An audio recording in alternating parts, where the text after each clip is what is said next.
Halo semuanya, bagaimana kabar kalian hari ini? Semoga kita selalu dalam keadaan yang baik ya. Nah teman-teman, pada minggu-minggu yang lalu kita sudah membahas tentang beberapa kawasan di dalam mata kuliah teknologi dan media pembelajaran PAK ini. Dan di saat ini kita akan masuk pada kawasan yang terakhir, yaitu tentang kawasan penilaian. Dan di kesempatan ini, saya dan kelompok saya akan membahas mengenai materi evaluasi acuan patokan. Nah, langsung saja kita masuk pada materinya.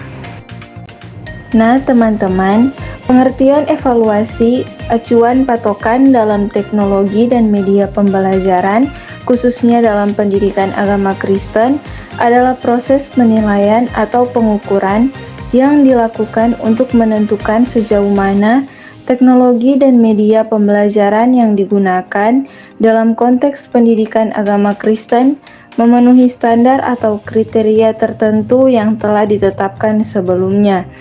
Dalam konteks ini, evaluasi acuan patokan bertujuan untuk memastikan bahwa teknologi dan media pembelajaran yang digunakan memenuhi persyaratan kualitas tertentu seperti akurasi konten ajar, relevansi dengan topik pembelajaran, kemudahan penggunaan, efektivitas pembelajaran, responsif dan interaktif, serta kompatibilitas dengan kebutuhan dan karakteristik siswa.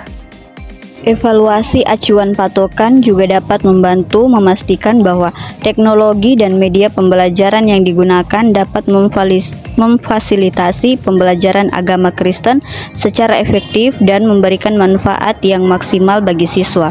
Nah, hal ini sangat penting dalam konteks pendidikan agama Kristen karena teknologi dan media pembelajaran dapat digunakan untuk memperkaya pengalaman belajar siswa dan memudahkan pemahaman mereka tentang konsep-konsep agama Kristen yang kompleks. Evaluasi acuan patokan dalam teknologi dan media pembelajaran pendidikan agama Kristen meliputi beberapa aspek antara lain: 1. Konten pembelajaran. Evaluasi apakah materi yang disajikan sesuai dengan ajaran Kristen dan relevan dengan tema atau topik pembelajaran yang diinginkan. Kedua, desain instruksional. Evaluasi apakah desain pembelajaran yang digunakan dapat memfasilitasi pembelajaran siswa dengan baik, seperti penggunaan grafik, video, atau audio. Ketiga, kemudahan penggunaan. Evaluasi apakah teknologi atau media pembelajaran yang digunakan mudah diakses dan digunakan oleh siswa, terutama jika mereka tidak terbiasa menggunakan teknologi. Keempat, efektivitas pembelajaran. Evaluasi apakah teknologi atau media pembelajaran yang digunakan efektif dalam meningkatkan pemahaman dan pengetahuan siswa tentang ajaran Kristen.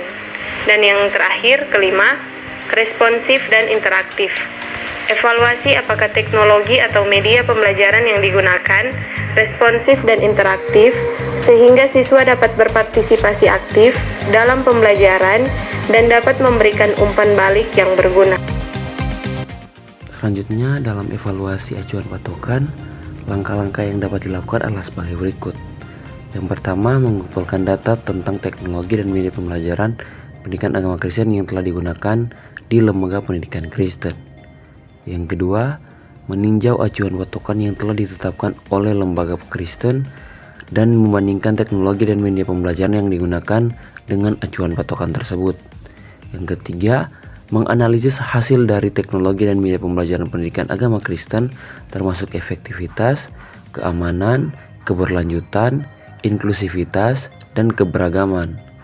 Yang keempat, menyusun laporan evaluasi yang mencakup hasil evaluasi dan rekomendasi untuk peningkatan teknologi dan media pembelajaran pendidikan agama Kristen. Dan yang kelima, mengimplementasikan rekomendasi yang telah disusun dalam laporan evaluasi untuk memperbaiki teknologi dan media pembelajaran pendidikan agama Kristen.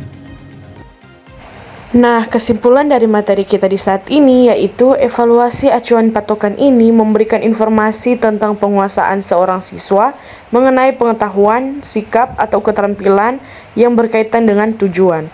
Evaluasi acuan patokan dalam teknologi dan media pembelajaran pendidikan agama Kristen sangat penting dilakukan untuk memastikan bahwa teknologi dan media pembelajaran memberikan manfaat yang maksimal bagi peserta didik.